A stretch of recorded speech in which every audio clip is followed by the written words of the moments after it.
Hi, I'm Joseph Ryan, a filmmaker, photographer, creator and explorer. I make documentaries for a living, and I also created a YouTube channel where I document my motorcycle adventures. The name of the channel is Joe Ryan. Welcome to the Real Riders Podcast. My name's Simon Josie, and if this is your first time here, welcome and thanks for listening. I'm going to make this introduction short today as my interview with Joe Ryan is a little longer than usual, and I appreciate that everyone's time is precious, especially if you, like me, have a crowded podcast listening schedule. Attentive listeners will note that Joe Ryan's work was recommended by my episode 6 guest, Brent Pearson. Joe and I had a wide-ranging discussion, and a constant theme was the importance of learning by doing and practicing one's craft. I hope you enjoy this interview as much as I did recording it.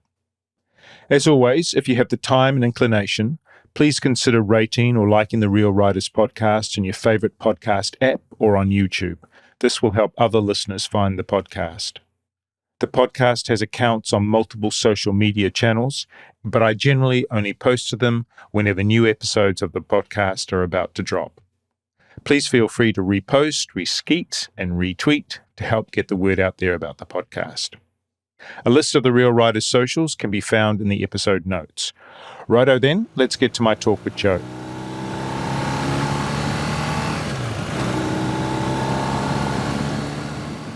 G'day, Joe. Welcome to the podcast, and thanks for being part of this episode. How's it going?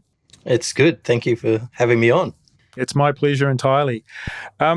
So, Joe, I thought maybe to start with, I'd like to ask you about how you got into filmmaking. You know, when did the fascination begin? It's not the straightforward answer. I actually was a professional athlete for 15 years, triathlons, and I raced in Europe.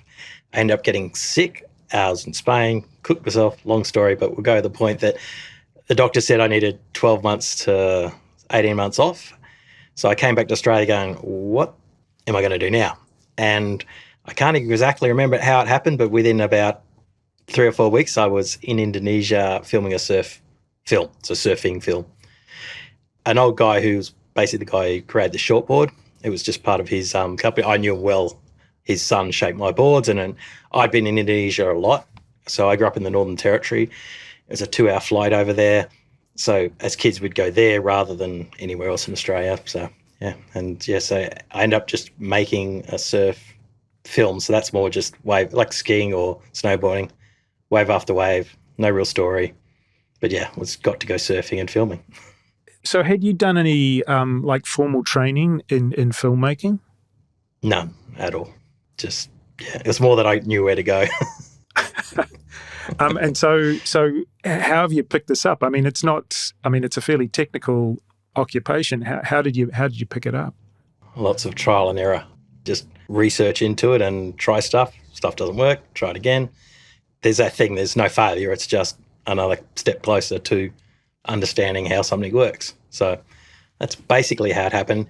So I started doing a couple more surf movies, and then at the time, magazines were starting to put DVDs on the front cover for free. So I was thinking, well, that's not going to last for me that much longer. And I was all interested in telling stories and doing documentaries. I was also filming sort of some other brands at this time, just doing normal sort of stuff like that and photo shoots. Because as I was filming, they always asked, can you take photos as well? So that sort of went hand in hand. And then a opportunity came up through a friend of mine who was still doing the racing, and he'd been approached to do something, a TV series. And he asked me, what would you do? What should he do, sort of thing. And I said, well, create a pilot, and then, you can show them what you want to do, blah, blah, blah. And he rang back the next day and said, do you want to do a pilot? And that just led into this TV series. And I ended up making the TV series I didn't know anybody else. So I just had to work out how to do everything. And the big thing was, at worst, I was going to hang around with some mates and learn a lot because I was filming every day. It was all about just doing it. So that's sort of how I learnt, basically. I don't know how many states we went through the US. We travelled around the US for months and months and months, and then through Southeast Asia, South America, and it sort of just expanded. But I learned a lot because I was literally filming every day and then having to edit it. Was that a sport, was it, that you were following? Yeah, so it was triathlon. So that's the sport I used to race in Europe. Right. So it was a friend of mine who had raced with before, and yeah, he got approached by NBC, one of the heads there that did the Hawaiian Ironman coverage, and yeah, just sort of snowballed. And within a few months, I was literally, I think I got a Skype call saying, can you get to the airport by 2? And it was 10 a.m. I went, yeah. And they go, where am I going? And they went, LA. How long for? Oh, I'm not sure, 5 or 6 months. And then basically scrambled, and yeah, that's how it started. Do you see parallels, or have you been able to really use the techniques you developed for filming the triathlons in your other, should we say, movement kind of based videography, like motorcycling or surfing, or I think you've done some snowboarding films as well, yeah? Yeah, so the sport one, the triathlon one, it was a lot of the behind the scenes, what went on otherwise, but in the races, I'd do that as well. It was funny because the main guys from NBC, the camera guys, so they'd be on big Harleys and someone would ride and they'd hold the camera. We had a scooter that went 70 miles an hour, and I rode it and filmed from it at the same time. They loved it. They'd come past me just laughing, and I'd just be hanging on with one hand. And that was. And I guess the other thing, what I was doing there is basically what I'm doing now, but I'm just turning the camera around. There's a lot of shots I can't get because it's me filming me, but it's just, it's very similar sort of stuff. That's probably where I learnt that's how I got the style of what I'm doing now, I guess. I just sort of worked it out on the way. Yeah, because the style of what you're doing, I mean, it looks to me like you've been very deliberate about what you're doing. And I'm talking about the YouTube videos now, the motorcycle travel content. And it looks like you've sort of hit on a fairly efficient method to do the shoot, in that there is quite a lot of point of view from you when you're driving, but you cut it very quickly so people don't get bored. And there is some B-roll of you like driving past occasionally, but not that much. And I'm sort of putting two and two together thinking, okay, you could probably do more of that, but it would take a long time to do the setup, the breakdown, driving towards the camera, driving away. Is this a deliberate thing? Are you trying to maximize your efficiency and also maybe your boredom level, because it takes so much time to set up and break down when you're doing all that B-roll?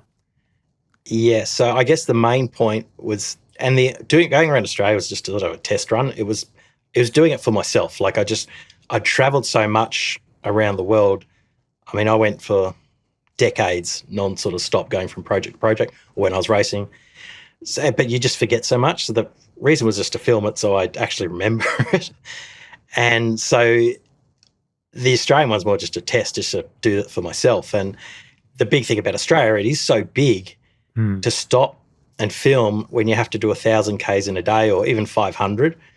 So I'd like to film more and stop more, but it was the fact that there's just not a time, and you'd be riding in the dark. So I would do more. So I've just put out the first episode of the New Zealand one.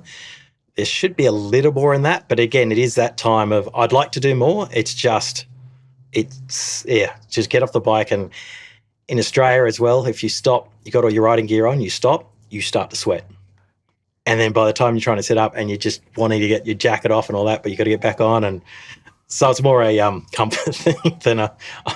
Right, yeah, because I was wondering about that, because it's funny you mentioned the New Zealand series, because I've seen the first one. I've watched all of the first series of Australia, plus the little series you did around Bali, which is nice as well. But I did sort of notice that, it seems to... that the tone has changed a little bit more. Like you say, there's a bit more sort of B-roll, a bit more sort of different shots being constructed to tell the story. So that is something that I've noticed. And you're in New Zealand for a month shooting that, yeah? Yes, I just got back from there, yeah. So, and again, I think I mentioned it in the series. I'm like, I get to campsite, I was like, there's plenty of daylight left. I'm not rushing to. Normally, it was in Australia, because it was so the distance. Yeah. You were coming in the afternoon, evening, and I'm like, I'll go explore because I can. Yeah, yeah. And that was done in March in New Zealand, right? Yeah. April. So in March into April. March into April, right. And was that a good time to film? Because I've heard people say that the light in New Zealand can be a bit harsh for filming, but maybe that was a commentary 20, 30, 40 years ago. But how did you find filming in New Zealand versus, say, filming in Australia? A few more cloudy days, although I only got probably 4 hours of rain the whole trip, which is quite bizarre, I thought. I thought I'd get it a lot more wetter. But yeah, it's just probably the cloud cover is just, it's a bit duller in some areas, and especially it's very dry this time of year. Compared to others. Apparently there was tracks that were closed because of the dry in case of fire and all that sort of thing. But most of the time I'm just trying to get content film, and if I do see light, I try and grab it. But yeah, it's just more there. I guess it's just more cloud, so there's not that vibrancy in a lot of the places. But when it is there, it is very vibrant. Right. Yeah. Yeah. I think the greens tend to be a little bit brighter, the greens compared to Australia, at least in the middle of summer, where things just start to get all washed out a bit, don't they? Yeah, and there's just I was on a lot of dirt trails, so just the dust just settles it, like it just dulls everything off. Yeah. Whereas in Australia, you get a lot more orangey dirt, so everything becomes more that tinge of oranging, where, as you say, it's more a greyed out colour in New Zealand. Yeah, yeah, yeah. And just one of my pet topics, which is that, did you enjoy being in a country for a month where there were no snakes? That's my main question I usually like to ask. I didn't have to think of, like, in Australia, everything can have a crack at you by biting or something. So everything, you always zip your tent up, because then you're pretty sure you're not going to, and you never leave your boots out. Yeah. In Australia. Yeah. But New Zealand, you didn't have to do that. I did come across one seal, but he didn't get too close, so that was good. Yeah. Yeah. Okay, so you mentioned the surfing, and I just want to touch on that a bit more, because most of the guys that I knew who got into surfing were just completely obsessive about it. And I just wondered, did you have a conflict between your passion for filming and then the passion for surfing? Was that sort of a battle inside your brain the whole time, that when you're filming, you think, I'd rather be out there surfing, and when you're surfing, you think, I should be capturing this? Is that a constant battle in your head? Well, with a lot of so I did a lot more free surfers than competition surfers. So we'd go out on trips, but basically they'd surf for a couple of hours and go get something to eat. So then I would get in the water, surf for a few hours, swap out with them, and just, keep doing that sort of thing. So no, it wasn't really a battle, because you just can't surf all day. That's the other thing. So you're just tired. Like, I couldn't. A lot of people can, but I couldn't surf. If you're surfing 3 sessions a day, doing 2 to 3 hours, you're pretty trash by the end of it. So yeah, so it sort of balanced it, really. Yeah, I guess, because you could do the both. Yeah. I don't know the Northern Territory at all. Are there surf beaches in the Northern Territory, or do you just have to go to Indonesia or further south in Australia? There is surf. It is not great. It is a wind swell. There are crocodiles. I've been chased out of the water twice by those. There are box jellyfish. I've been stung by box jellyfish. Seen a few sea snakes, but nothing. I don't think they can bite you because of their fangs. Yeah, I've done a lot of diving, and sea snakes, once you learn a little bit about them, they're actually not a problem. They're just a pretty cool thing to see in the water, actually. Yeah. Yeah. A lot of sharks as well up there. So it's, again, I look back now and think, how did we survive as kids? Because we used to do some silly stuff. Not silly, but just going in the ocean. Apparently now I've met someone recently within the last week, and they say you can't get in the ocean anymore. It was they were protected from late 60s crocodiles, and they're territorial, so they have fights and they move into new areas, and they're always pulling them out of Darwin Harbour or Darwin beaches, but they keep coming because there's so many of them now because they're protected. So I wouldn't probably do it now. Yeah. Yeah, that's crocodile's not something I'm au fait with at all. And the photography, I think you touched on it briefly before. You sort of developed your interest and your skills in photography sort of at the same time that you developed your filmmaking skills. Do filmmaking and photography, in your mind, do they sit or do they coexist comfortably? Are they symbiotic disciplines, or is there some tension and some conflict between those two? I would say they're symbolic. It's one's one frame and the other's 24 a second. So very similar, like framing and how you frame something's a big thing. What you film, what you leave in, what you take, you leave out is just as important sort of thing. So they're very similar in that way. It's just with film, it's just another element that there's time now. Yeah. So that's the thing you've just got to take into consideration. And yeah, but no, I think they work very well together. Yeah. And I noticed, I think in one of your post-trip videos where you went through your gear, that you actually take two cameras with you, both Sony A7s, is it? Yeah. A7R, A7S. Yeah, so what's the difference between the R and the S? Okay, the R is lots of megapixels. It's like, I don't know, over 50 something. And the actual pixels are quite small. The sensor size is the same in the S, but the pixels are quite big. So they allow more light in. So the S will actually do a lot better in low light. If you take a photo with the S, you can, but it's going to be a 12 megapixel image, whereas the other one's going to be close to 50, I think it is, megapixels. So there's a lot more information. You can zoom in more. Yeah. So one's very good in low light, but it's built for filming, and the other one's very good for photos. The S is actually the same as, I think there's a Sony, I'm not great with their names, something 3X3 or I can't remember the name of it, but it's literally the same camera. It's just got a couple of different buttons, but everything, the internals are exactly the same. Right. So it's a film camera. It's their low end, it's their high end, low end camera. So there's the FX6, FX9. They're like the cinema sort of starting to get there. So basically the Sony A7S3 is the bottom end of the really high end stuff, if that makes sense. It makes sense. Yeah. Okay. And are those the cameras that when you go do a professional job, i.e., as opposed to what you're doing on YouTube, are those the cameras that you're using when you're doing the job, or are you using something higher grade in terms of? Most client work, yes, because it's not going on a 40-foot screen. Right. It'd be really hard to find someone who could pick the difference. There will be some people who are really pixel peepers and they actually know the camera and the look of the camera, but 99.9% of people would not see the difference between the two. Again, it would probably come more down to the lenses they're using. The sensors are really good. It's the lenses that's going to make a big difference on the internet, basically, or even TV. But on the cinema, yes, that's when you really start to see the difference. Yeah.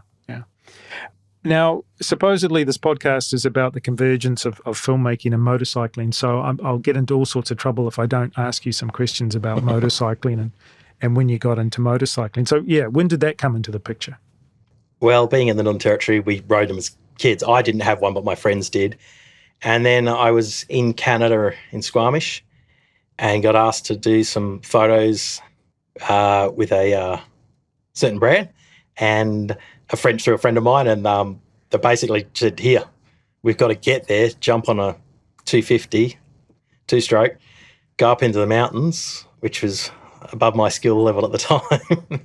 But I had, there's sections I'd literally grab the bike and take you through a section for me, but it was epic. Like, I'd been travelling so much all my life, I just didn't have time or space to have a permanent motorbike sort of thing. So it was like, I'd always wanted to.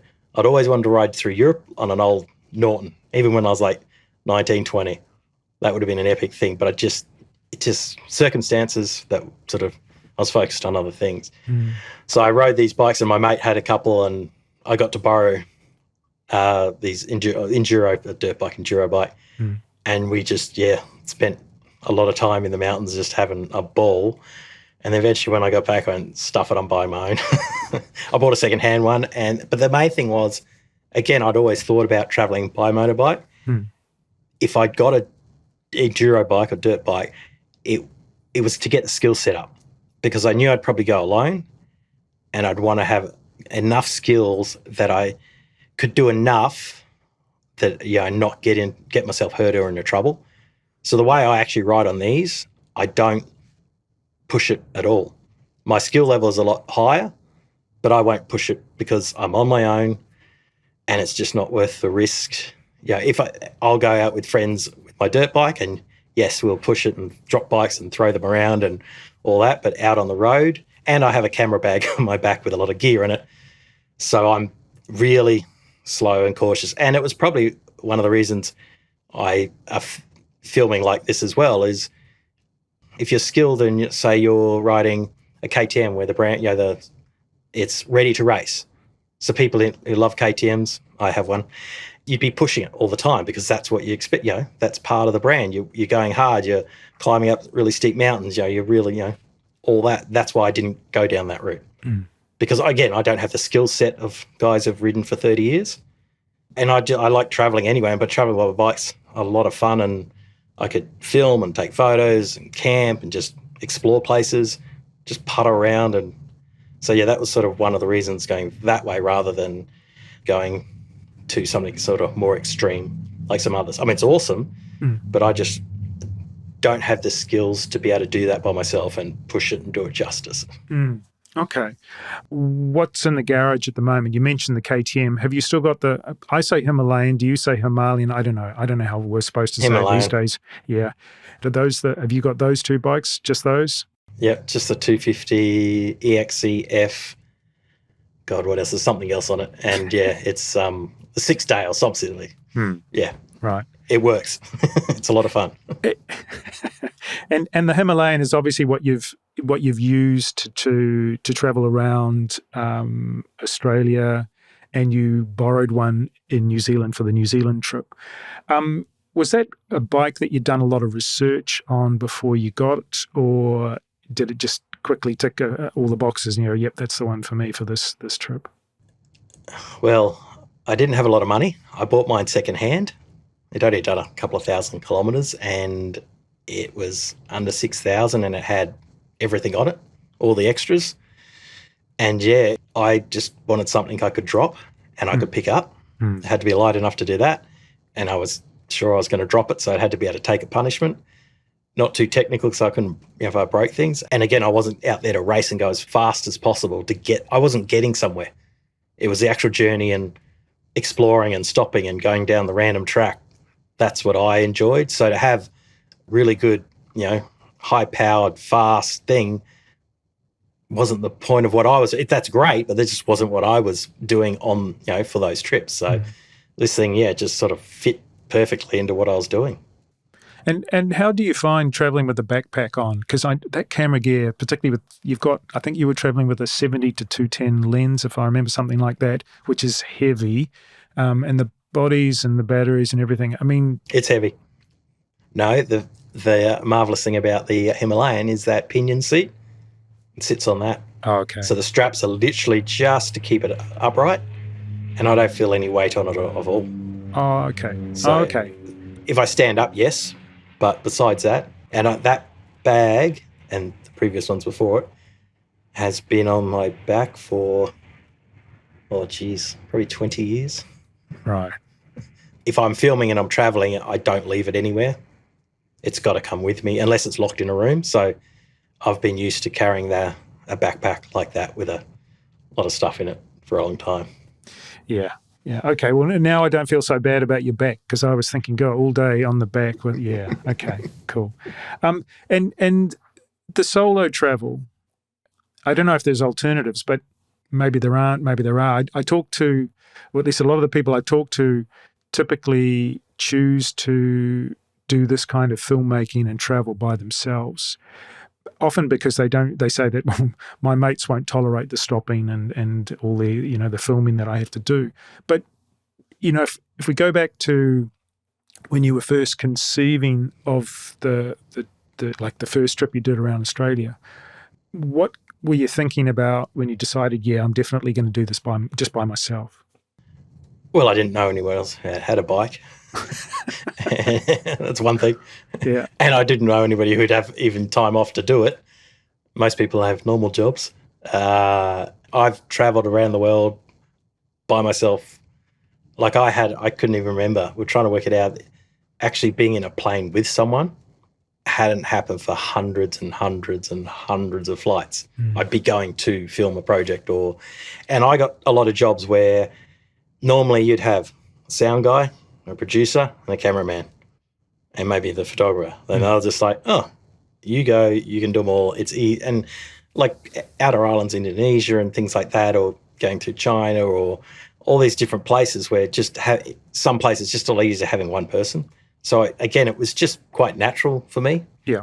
And I just didn't know anybody else. Right. And I guess for some of your stealth camping, you've just got a low profile. You can sneak in and do stuff like that easily. Yeah, low impact. Yeah, on the environment. don't make a noise. You just blend in. Given that you've had experience making both feature-length documentaries and the YouTube videos, is there in your mind a big difference in terms of your approach to storytelling between those two sort of forms of filmmaking? I guess the biggest thing the difference between is a documentary I'll actually research and go over and re-edit and look at it and, actually you have time to build into it. And the YouTube stuff is just what's happening. And it's just so quick and it's just recording that. And even when I edit, because they take a while to edit, I've never re-edited anything. It's just one pass. It's like bang, bang, bang, bang, put everything on and go, get the next one. It's a lot. And because, you're not getting it's not a paid job. It's not a feature film that's going to go out and all that. It's just like, oh, this is what happened. And it's a lot more relaxed of the edit, we'll say. And it's a lot, it's days, not months.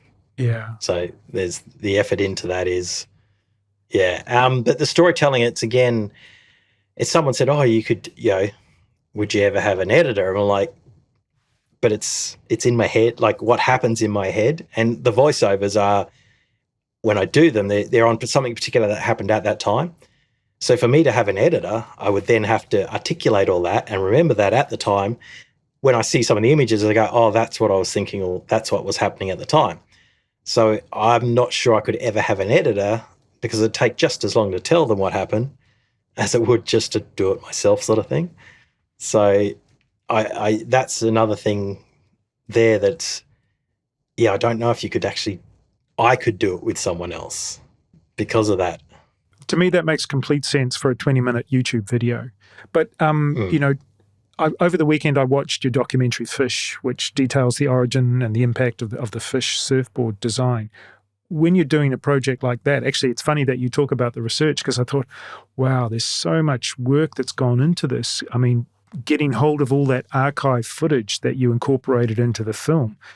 And then, the credit at the end says that, you produced, you filmed, you edited, you did everything. I'm just like, when you're doing a big project like that, would you not want some help from for example, an editor or a producer to help try and do some of those, should we say, background tasks, getting the footage or finding the footage? I mean, how long did it take to make that thing?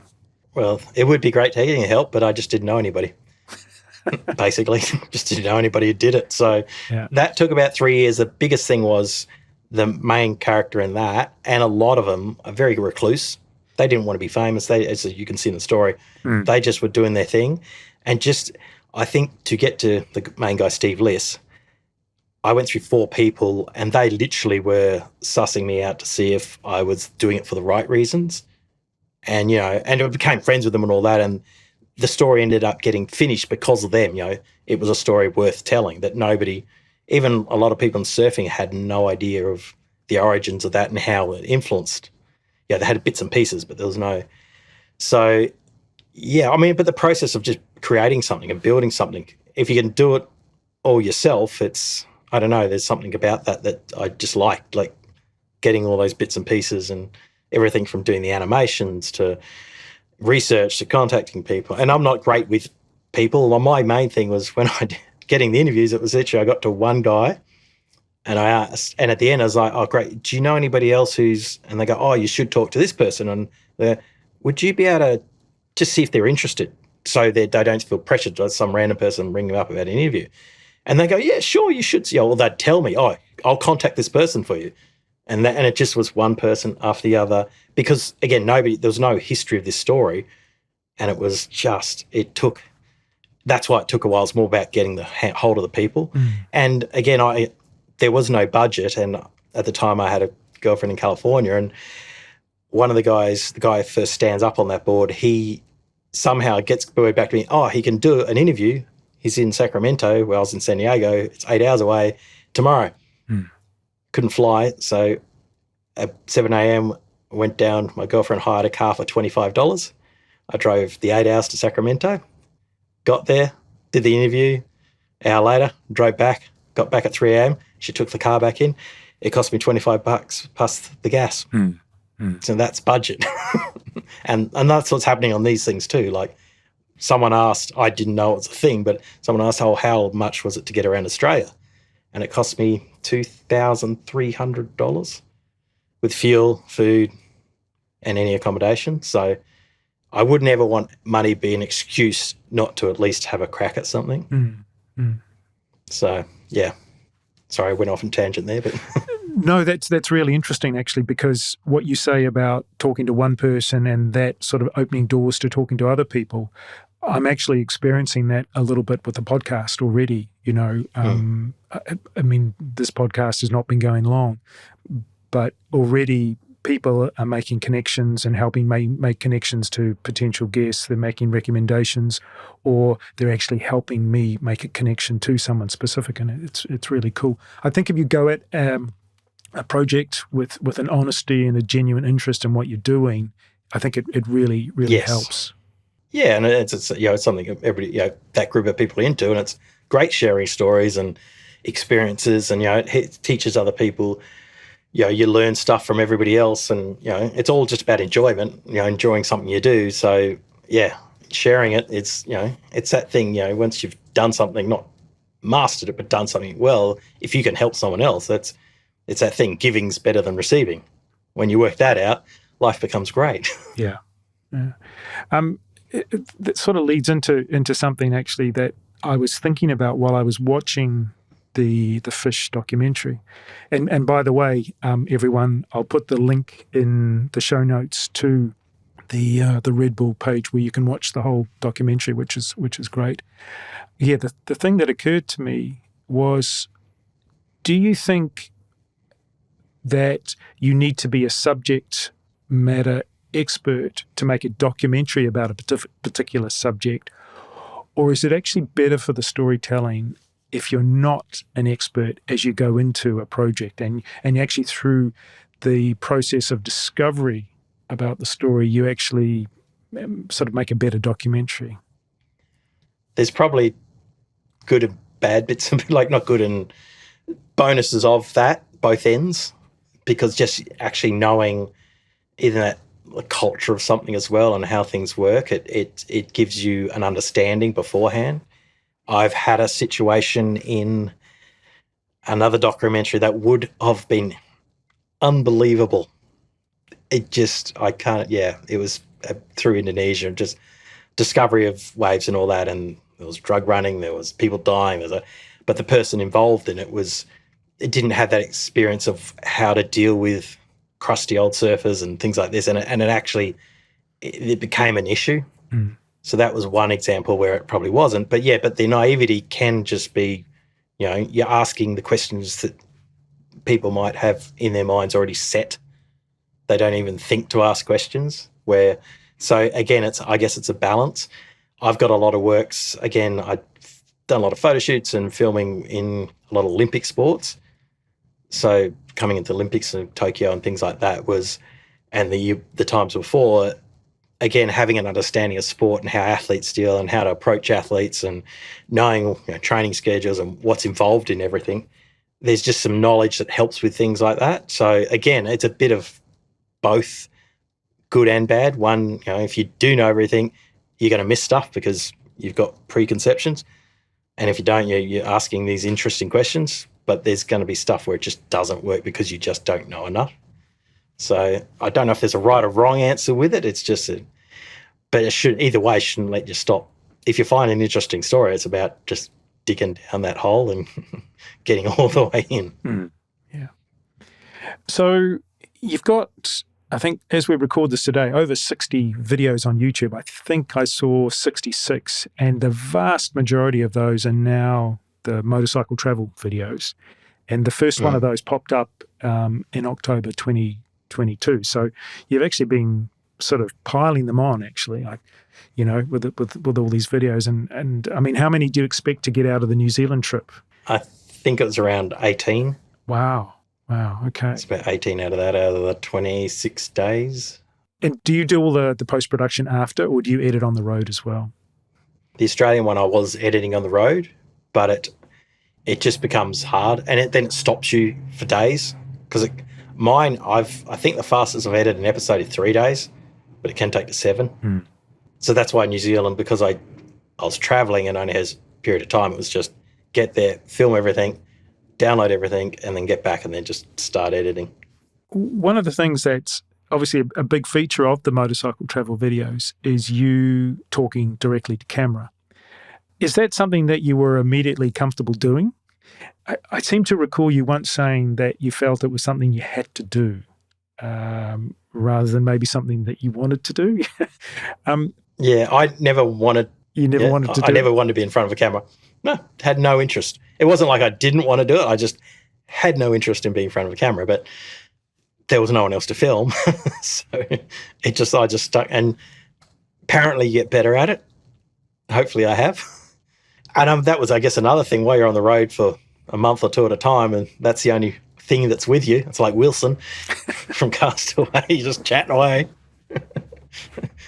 And yeah, I won't. You'll see, I won't do it in front of people or in busy areas. I still can't whip out a camera in front of people. That's for sure. So I go into isolated spots is better. Because I'm a little bit amused because actually, right? Because I've watched all the. You know, I'm working my way through. I'm about to do the Australia Rome series. So right from the beginning, you look very comfortable actually in front of camera, particularly the style that you use when you hold the camera quite close. I mean, I know you've probably got it at arm's length, but it's still, you know, it's not like you're 5 meters away from the camera. It's right there, and your face is in the camera, and you look very comfortable actually in front of camera. And so I was going to ask, you know, does it come naturally, or is it actually quite hard work for you? At first, it was like just getting words out. So I'd stumble, I'd take a few takes and all that. And then somewhere, I think it was in the midway through the first trip, I did it, and it was like a minute and a half of me talking, like da-da-da-da-da, and I stopped and went, do I have to do that again? No? Oh, okay, sort of thing. So I guess it's like anything. Practice. You're going to suck it at the start, and you just keep practicing. Yeah. Basically. Yeah. Yeah. And those pieces that you record to camera, are they off the cuff, or are you doing some sort of scripting first of all before you... Oh. Okay. You just see the intro, me try and talk? No scripting at all. Not at all. I'll stumble. If I had a script, I'd be stuffed. So it's just off the cuff. Oh, okay. Well, it's quite impressive. It's yeah. If you're not careful, Joe, you're going to become a real internet personality, a real influencer. You know. Oh, we don't want that. But I'll be in an isolated spot, so no one would ever bump into me. Yeah. Although there was the one guy from somewhere in Europe, the big tall guy. I was riding through Bathurst, going to the bridle track in one of the episodes, and I saw the raceway, Bathurst 1000, the panorama, and I wasn't even going to go there. And I saw the big sign on the mountain, and I went, oh, I'll do a quick lap. And this guy I saw him ride around the other way, and I pulled over to take a photo of the bike, and he came towards me, and my natural thing's to hide the camera so nobody sees me filming. And he just stopped and went, Joe Ryan. And I was like, yeah. And he said, I found out later he'd messaged me and asked me about some gear because he was traveling. And he actually said he saw my series, and then he decided to come to Australia, and he did it on a budget, and he rode down to Tasmania from Cairns. So after watching my series, which just blew me away, I was like, and the fact we met in the middle of Bathurst, in the middle of nowhere, nobody knew I was out there. Yeah. And I wasn't even going to go to it just turned, last moment, I literally saw it and went, I'll just turn. Otherwise I would never have bumped into him. Really nice guy. And he was out there. It was awesome to see that he was doing the same thing, sort of thing. Yeah. See, you are an influencer. Yeah. One thing, and talking of influencers and social media, I have to ask, one of the things that we seem to have all become a little bit immune to is, I don't know the technical term for it, but let's just call it a abrupt edit when someone's talking to camera, and we see it all over social media, where the creator, the filmer, whatever you want to call them, no longer hides an edit with a momentary cut to, say, some B-roll. So if you go back and if you look at television news programs, or when they're interviewing people, you can tell there's always an edit point, because the interviewer will be asking a question and then there's an edit point and they need to switch the camera view to the interviewer, who sort of sit there going like this, and that's where they can make an edit in the video of the interview subject. But that's not what happens on social media these days. It's just an abrupt cut. Jump cuts. Exactly. Yes, jump cuts. And you don't see that in television, at least not in drama. You don't see it in films. But it seems to be all over YouTube, Instagram, TikTok, all those social media video content applications. And I still find it a little bit grating, but have we just all become somewhat immune to it? Somewhat. I mean, I try to do what you're saying, have B-roll over it if I need to, but there's just the story comes first, and if you have to do a jump cut, you've just got to do a jump cut. So, yeah, again, I try not to, but there are just periods where I don't have B-roll, or just doesn't, or there's, I've waffled on in the middle of something that's just not relevant. Right. Yeah, and I can't cover it, so it's just, yeah. I mean, I know what, it grates me. I've got another one of those, but yeah, it grates me. Oh, you want to tell me what the other one is? Oh, yeah, yes. I could shoot people for this one. So if I'm talking to you, looking down the lens, and I'm engaging with you, if all of a sudden I look off to the left, is that not losing, that connection? So you'll see, and it's probably a young editor ended up doing it, Red Bull, and now it's proliferated. It's the 60 Minutes interview. You know how you get the side shot? Oh, yeah. Yeah. So what they've done, that 60-minute style where you're looking over the shoulder, two people are talking and you're the observer, and that's how it's filmed. They've taken that technique to look on the side, but they're directly looking at you, and then they just have a side shot and they lose all engagement with you because they're just taking the side shot. It's so annoying. Whereas if I'm talking to you, if you're talking to someone in a conversation, you're eye to eye the whole time. There's no just sort of random side shot and the person's looking in a different direction. So these techniques come from 60 Minutes, and they've decided to bring it in to either use it like a B-roll, like, they don't have whatever, or they want to break it up. And it's like, but you're losing the point. If you're looking down the camera, you should always look down the camera unless there's B-roll about what you're talking about. So there's another one. Yeah, and I see that in a lot of sort of corporate videos, or they think they're being clever. They've got a speaker who's initially talking to the camera, and then they're slightly off camera talking to someone else, and it just looks odd, doesn't it? Yeah, if they're always talking off camera, fine. They're talking to someone else. It's like it's the over-the-shoulder thing in an interview, fine. But if you decide to look straight down the camera and you're engaging with that person, don't look away. It's like having a conversation, then looking over to the left-hand side and start talking again. It's like, yeah. Okay, yeah. So that was my pet peeve, and then you shared yours. That was great. I have one or a couple of slightly technical things that I was interested in, a bit geeky. One of your earlier videos, I noticed you put this big sort of brick into your bag. And I was thinking, oh, what's that? That looks interesting. And then in your gear review at the end of that first Australian series, you said, oh, yeah, I've got this charger. Now, I didn't quite hear what you said. Is it basically just a big battery with an inverter in it as well? Is that basically what it is? Yes, it's a lithium battery with an inverter. It's all in one. Right. So I can put a computer, because I was editing on the road, I had it just to charge a computer. Yeah. So you need enough power. It's a 300 watt to be able to charge a computer. Okay. So the second series that you haven't seen yet. Not yet. I have two. Aha. And I also bring a solar panel. Okay. Like a 1.5 foot Okay, because you were saying you were somewhat dissatisfied with that first solution, and you were looking to come up with a better solution to deal with power on the road. So have you actually got a better solution? Are you happy with the 2 plus the solar panel? Is that working for you? It's a lot of weight. Yeah. It's a lot of weight. But I knew I was going through Western Australia, and Western Australia can take like half someone's trip if they're going around Australia.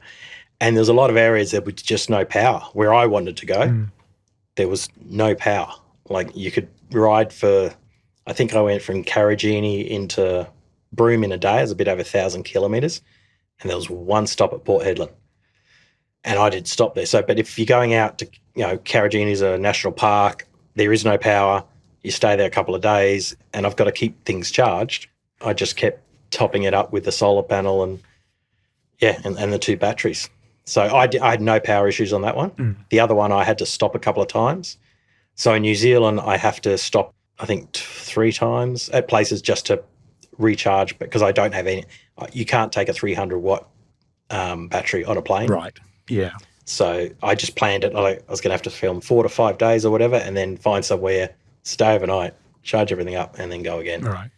So, yeah, there's days I couldn't camp because I needed power. Although I camped in Queenstown in a caravan park and then plugged into there.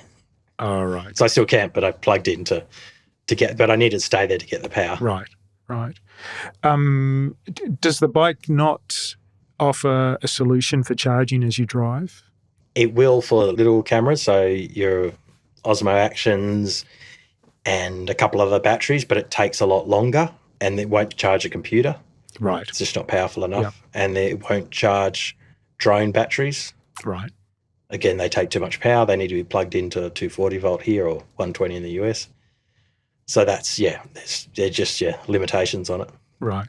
And talking of action cameras, in the same gear review video, you expressed your dislike for action cameras. And I wanted to ask you what your main beef was with action cameras. Is it the optics? Is it the lack of manual controls? What's your problem with those? I mean, they're getting a little better. So the quality of picture, just because it's a smaller sensor, and just the wide field of view. When I'm traveling, I can see this epic mountain range, and you can't even see it on the screen. And people are going, "Oh, I did a dirt track one," and they're going, "Oh, you should be careful. You're going too fast around corners. You can't see what's around the other side." I've already seen what's around the other side. The camera's so wide, and I've got it on the narrowest one. Or I've come around the corner before and I've edited it before you've seen that, and I've had to try and explain to people, I'm quite safe rider, like extreme, I'll be very cautious, because it's just such a wide field of view. And the way I'm riding, it's not about the bike itself, it's about what I'm traveling through and the location, the scenery, the location, or crossing a river or whatever it is. And it's more that wide view and just the quality of image. The stabilization's epic on them. And I guess the other thing always comes back to, I don't know if we can, this is my experience, I'm not bagging anybody. I've had 5 GoPros and they've all broken. All of them, they've just turned themselves off. They don't turn themselves on. The last 2 I had, I replaced the Osmo Action 3, the DJI one. I'd actually had it on the bike and it got hit. So I broke it, put it in the water and it died. So I was in Burnie. They only had 2 and they were minis. I went in, got it, bought it, came out, wouldn't charge, went in. They only had 2 in the store, got it, charged it. I used that for 3 days, and I'll keep it as a backup camera. When I got back, about 4 weeks later, I went to charge it, wouldn't work. So I don't know if it's me, but that brand just doesn't seem to work. And the image is quite tinny on theirs.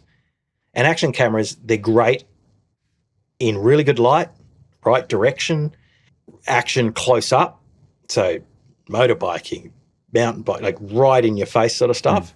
And just for me, that's not what I'm filming. So that's not the right tool for what I'm doing. But to lug a big camera on the front of a helmet isn't going to work. Yeah, because I was going to ask you, are there realistic alternatives? I mean, someone I was talking to, actually one of my earlier guests, Matt, he was initially looking at trying to put a gimbal on a helmet for a mirrorless camera, I think. And I talked earlier about back problems of carrying all your camera. You can imagine what it's going to do to your neck. 30 minutes of that, and you'll be in hospital with some sort of neck injury, I imagine. Yeah, and if you have an accident and it's just the price of the thing, you can easily bump it. And I mean, yes, action cameras are there, basically the only solution. It would be great if you could different lens, maybe bit longer reaching. I mean, they're doing it on drones. Here's something I did think of. I need a technician and I need a bit of cash, is to get the camera that's on the Mavic 3 Pro with the gimbal and have that there. It'd solve all your problems. All right. So you'd have to have that there to a unit. So you'd have to actually, but that's light enough because it's on a drone. It's got a gimbal. It's on a drone. It's got 3 cameras. It's got your 7 times, your 3 times, and your wide angle. That would solve it. But 1, I don't have the technical skills to do it, and 2, I don't have the money to rip apart a, what is it, 3.5? I don't know how many $1,000 drones they are. But yeah, there's a solution. Okay. If anybody's out there. Oh well, someone go to it and do it. And you've got to make it waterproof. So I don't know how they're going to do that. Yeah. Just a few questions about the YouTube channel. I mentioned that it's been going. Well, I think I saw that the first couple of videos, I think, had been posted about 4 years ago, but really sort of the main content's come on since October 22, I think. Yeah. So I had a YouTube channel 9 months after YouTube. So there is a video on there from 2000, and it's not visible. It's just a surf thing. 2005 or 6, or it was 9 months after. I found out later. Then I went around Bali and I did a quick, just trying it out. And then, so it would have been the end of 2022. I started like in December, and then did the one. I did a couple of just before that. One with a combi, and I think one riding out west of Queensland. And then the first series started basically 2023, when I thought, I'll have a crack at this. Yeah. Do you have a sense of what works and what doesn't in terms of? I mean, I don't know how engaged you are with following the likes and the subscribers and the views and all that kind of stuff, but do you have a sense, because you put up a lot of videos, what works and what doesn't? Well, one of the other things when I started and did it, I had a lot of brands and all that ask about YouTube. How's this work and all that? And I was like, well, I don't really know because I haven't done it. So I was like, well, I might as well do it. And that was another reason. I was like, well, may as well have a crack. I was going to do it anyway. So, I'll be able to learn. And again, there's 2 trains of thought, and it's really to do with your audience, because you can get long. They've got the guy goes hiking for like an hour, like a half an hour video, and hikes for 2 days, says nothing, gets 500,000 views. I know. It just, and that's great, and it shows you the hike and all that. But it's slow, it's methodical, there's no talking, and then you get someone, what's that guy's name, the big guy, Mr. Beast, and it's all about retention. Every second has to be retention, so it's always changing. So there's this spectrum. I did trying to understand it, just because it's interesting to pull things apart again. That like making a film and all that. It's like, how's all this work? There's a period that really helped people. So if you're doing something decent in about 2018, I know photographers, I think there's one person that does the motorbike stuff, but one of the girls, there was building channels, there's all these sort of things. And you can see if you're doing something decent about 2018, it built into 2020 and then took off because everybody's watching it during the pandemic. And you didn't have to, the quality wasn't as, it just needed to be decent. It didn't have to be high-end stuff. And that really helped. So timing was a critical thing in there. What else did we learn about it? Well, it's funny, this recent one, I've just started the New Zealand one, and I don't know, the thumbnail might have done it, but it's double the best ever video in the first 3 or 4 days that I've had. Like, it's over double now. Wow. It could just be, and they talk about these guys, and they're people who are more talking straight to the camera. Their thumbnails, they work as just as much time on the thumbnail as the video, because you can't get someone to click it, without being clickbait. Because if they click it and they go off straight away, then the algorithm realizes this and goes, well, that the thumbnail does not match the video, so they don't share it. So it's a way to get rid of clickbait. So they spend a lot of time, how do I attract someone's to click it without putting a girl in a bikini on it for them to click it, and then it's got nothing to do with the bikini. Right. So there's that sort of thing. I find, and now having talked to brands and that, people rather than brands works a lot better on YouTube. Brands struggle on YouTube because they're a product they're selling. Whereas if you're going on a person's journey, if there's a connection made, that seems to work better. So with the motorbike ones, I've had people talk about some other people on motorbikes where they just talk through a helmet and you don't see their face, you don't connect, there's just this background talking, and they just go, they don't like it. I'm not saying it's wrong or right, it's just a lot of people don't, there's no connection. How do you make it? It's like short form. What do? You just flick through these 10, 30-second little clips. But if you build an audience over time, it's more like permission of giving people permission. If you go to a cinema, you're giving that filmmaker permission for 2 hours to build character and, tell your story. YouTube videos, you're sort of in the middle, and then, there's short form stuff. If you don't have them in the first couple of seconds, gone. So you've got to know that level of where your audience is as well and what they're after. And so one thing was when I don't watch a lot of my content myself, and it's a thing. There's three key things with a shot. Is it interesting? Is it informative? Or is it beautiful? So informative might literally be, I'm going from the bitumen to dirt. And without having to say it, you can see it's telling the part of the story. Interesting, obviously, you're engaging with someone if there's something interesting to talk about or show. And, we're riding around, and a lot of us ride around to see the scenery. So if it's something, you come down to a gorgeous bay, you want to show that. And again, it's in film, they call it killing your babies. You can have this most epic shot, but if it doesn't push the story forward, they can it because it doesn't fit. Because you've filmed it doesn't mean you should use it. Yeah, that's something I see quite often. People they feel they need to document virtually every kilometre they've travelled, and actually you don't need to do that. No, I mean, my shots are probably quite short, and, if it's showing I'm in a tree line thing, I'm now in an open road, it's quite windy here, there's a mountain, we've come over a scene, There's some I've seen where people talk and it's the same thing for 20 minutes. It's a dirt track and it's got some trees around it, but that's all you see for 20 minutes. So, and some people like it, but is that engaging enough to keep lots of people interested? If that's what you're going for. If it's just for you, it doesn't matter. Again, it depends on what you're trying to get out of it. That's fine if you're just doing it, but if you're trying to build an audience or do something like that, it would be better to be a shorter, more interesting clip, like story, than longer, drawn out. Yeah. And tell me, what sort of future plans do you have for the channel? What are you thinking? You're just going to keep on trucking in the sort of same mode you are at the moment, or you've got some other plans? 95% of my work was overseas.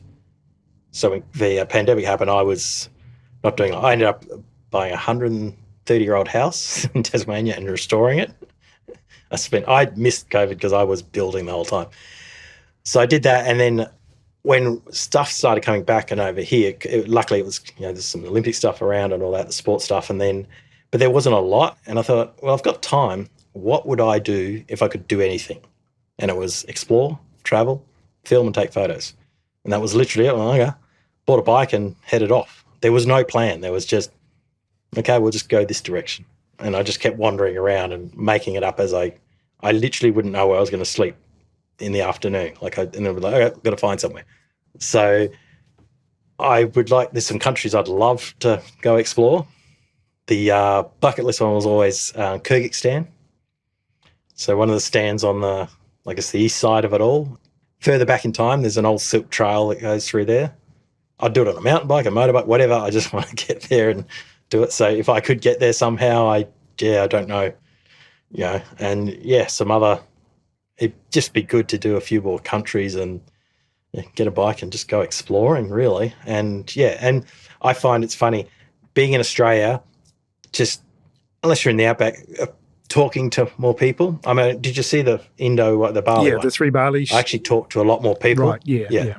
You saw I actually sat down and talked to people and engaged. And that's what I find when you're a traveller compared to a tourist, people are really welcoming, engaging. And if I go overseas, that would probably come more into what I'm doing. It's just in Australia, I don't know, I'm Australians, and it's not as, unless you're in the country, people aren't really just another dude sort of thing. Whereas once you start to actually travel again, being a traveller, people seem to engage a lot more, especially if you're alone on a motorbike. I haven't worked it out yet, but maybe I'll get to some other countries. I don't know. I'm still trying to see how I can make that happen. And then, I'd literally go anywhere to go and explore again. I've been lucky enough to travel a lot over the years, and doing it by motorbike would just be a whole different experience, I guess. I think that would be that'd be great. Just coming towards the end, Joe, just a couple of final questions. As a filmmaker, who have you taken inspiration from? Who do you think has influenced you? And I guess who would you encourage other people to watch? Crafting like more journalism stuff, there is one guy on what's his name? Johnny Harris. Like craftsman's way, how to build a story. But it's a lot different to what I'm doing. But that just I find that interesting, and he loves maps, and it's always good to see a good map. I guess I'm again old school. There's a lot of documentaries I really like. There's one called 180 Degrees South by the Malloy brothers. So it's based around surfing, but I don't know if you know the story of Patagonia and North Face are friends, the guys who started them. And basically in the 60s, they get in a van and go down to Patagonia and go climbing whatever the famous mountains are down there. And they surfed as well along the way. So it's just those sort of stories I just really gravitate to. If I had time and funds, I would probably make longer form documentaries. There is one idea in the pipeline to do something similar. Well, it's more a documentary and a story rather than just a motorbike vlog. That's the stuff I really like doing. I mean, this stuff's a lot of great fun and it's awesome to explore and share what happens. But if it was like the craft of filmmaking, that's one that I'd really like to do. But it's hard if you're the person in it and you're the person filming. It becomes really hard to do or get something quality that fits that mold. What did you like watching as a kid? As a kid? Oh, no, as a kid, I'd watch every movie I could get to. I used to keep the ticket stubs going to the cinema. I used to watch everything. Even my mum says I communicate better with pictures than words. So it was always about the picture, and seeing it. And I can be annoying. Without knowing a movie, I can watch it and tell 95% of the time, know what's going to happen next. Because there's just a craft of storytelling. You go, well, this should happen. And 95% of the time it will happen. So I've got to keep my mouth shut because it's just, there's a craft to it. How do you, an arc of a story, how that story's created.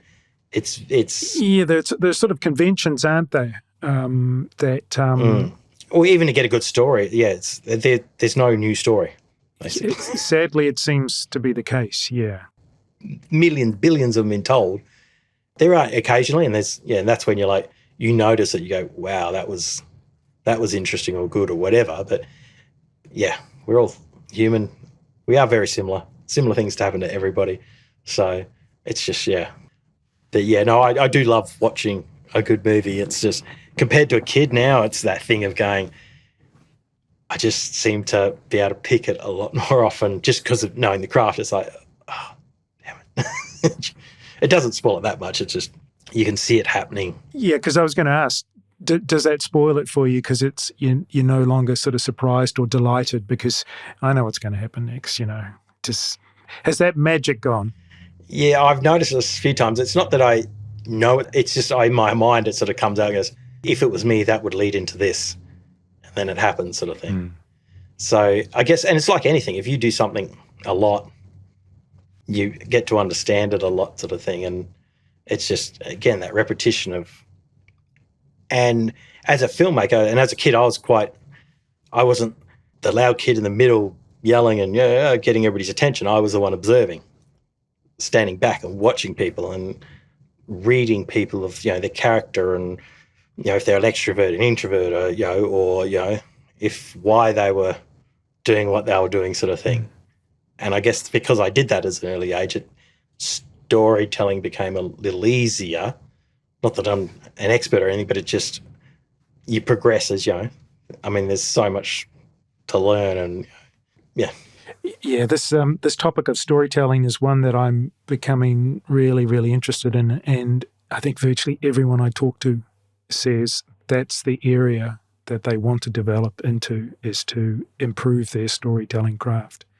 And I'm really happy to hear that, because to me that's what makes a difference between the engaging content and the forgettable content.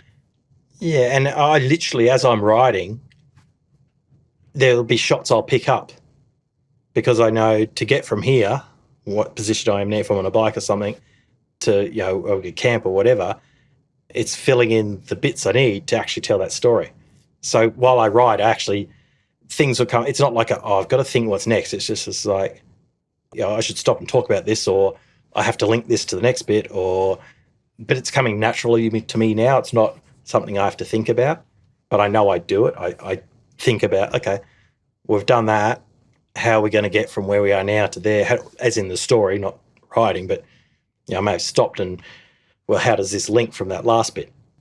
Someone said, I just hit record and film for 6 hours a day. I'm like, no, every shot I press the button for a few seconds or 10 seconds, whatever, on the camera. But then you get off the bike and it's how do you fill in that to actually tell that story? So you've got to be thinking while you're actually filming. You can't just film a lot of stuff and try and, we could, but you're probably going to miss a lot of stuff that would make it a lot easier to tell a story if in the process. So this is, there's a word for it, but it's a documentary as it happens. Oh, yeah. There's a famous word that they say. Anyway, but it's literally, yeah. So to be able to tell that story, so it's not scripted and it's not just random stuff, but you've got to be able to capture those bits and be able to see it again, seeing that story unfold and go, I guess it's like me watching films and I seem to, that's what I do next. Same thing's happening. It's like, well, then I better get that shot of whatever that is. And I feel I don't get half what I need.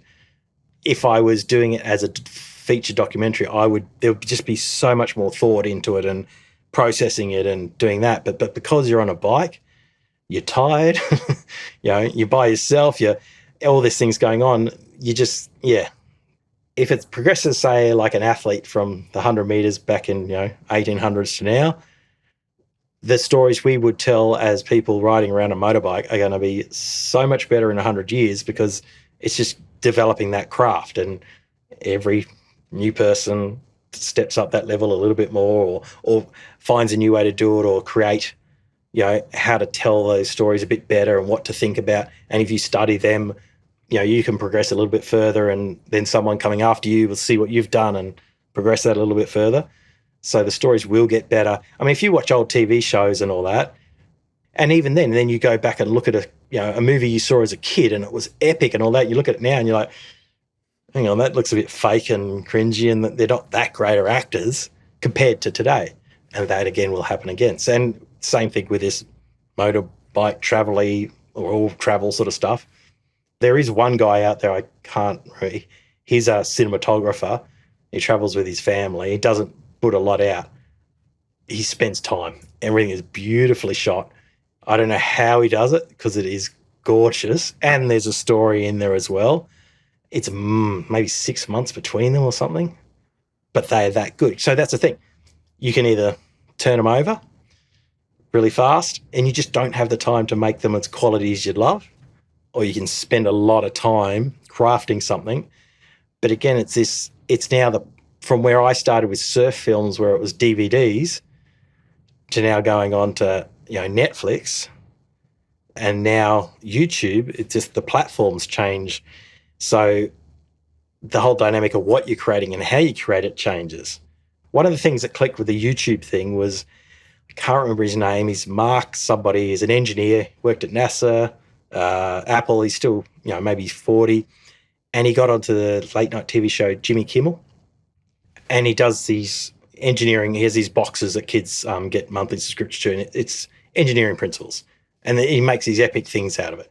And he got on there, and then he got on a second time and a third time, and they became friends, him and Jimmy Kimmel. And apparently, the story goes that Jimmy Kimmel went, you know what? We should do a TV show together. And Mark, they're friends. And Mark goes, okay, so you want me to do something, I lose creative control, less people see it because he's all about education and showing as many people as possible, and I get paid less. And apparently Jimmy went, a penny dropped. He went, TV is no longer king. And when I heard that, I was like, hang on, am I being the old fogey that, because it's a documentary, I go to a distributor and da-da-da. And that was another thing that sort of, at the same time, pushed I'll at least have a crack at, putting this stuff on YouTube. Hearing that, it was like, hang on, have I got stuck in my old ways? I like being in creative control. I can do what I want, how I want, and I don't have, a couple of documentaries and TV series, the amount it makes to pair the amount you get is massively different. Like it's so little compared to the amount that the documentary or film generates to what you actually get. And that's me doing all the production myself, doing all the filming, the editing, the research, and it's still tiny. So that's another thing about YouTube, obviously, that if you want to express yourself in that and you do it well enough to get rewarded, you get rewarded, sort of thing. And seeing the numbers I've got now and extrapolating them to other people, it's like, wow, some people are doing quite well at this, like scarily well. Like I'm like, if this ever worked and I got to 10% of what they're getting, I'd be a very happy person. Mine's not about making money, but it's just like, if you could do that and make that, that would be mind-blowing. And as you say, the change in the industry and where the money's moving around, and the money's going to follow the audience, isn't it? Yeah, that's it. That's why, what do they call influencers on even the other stuff to sell product? All brands are after is an audience to sell to. So if you can create that audience, But I would say if you wanted to get into YouTube, it's got to be something you want to do. You got to be passionate about it because it will take a long time and it can't be about the money. It cannot be. It's like film documentaries. If you're going in for the money, you're not going to make it through a feature film. They are hard. It's like, people, what's that, grand designs when they build their house and, they do it themselves and they think, oh, yeah. And then by the end, they're like burnt out and trash. It's like a featured film. I've done a few, and by the end of it, you don't want to touch one for a while. Yeah. So if you're going to get into YouTube, firstly, you've got to be passionate about whatever the subject is, and you've got to be really interested in filming and editing and all that, unless you can outsource it if that's the way you want to go. But yeah, I wouldn't get into it for the money, although some people make stupid money. If you won't get to that point unless you're passionate about what you're doing. Yeah. Okay. Last question, Joe, and it's the question I usually ask at the last of my guests, and it's a very simple question, which is, does the filmmaking enhance or diminish the pleasure of a motorcycle ride for you? If it's a travel one, I think it enhances it. If I was just going dirt biking, enduro biking, probably I'd hate it. But the travel one, because I'm not, it's about exploring, and I actually like filming and taking photos and all that. So it's part of it. Whereas if I was just on my dirt bike or enduro bike, going up a mountain and just screwing around, I wouldn't want to have the camera anywhere near me. I dropped my bike way too many times.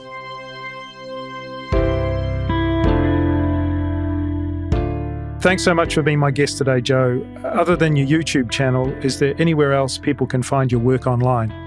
There is the Instagram, whatever it is, at Freeway Project.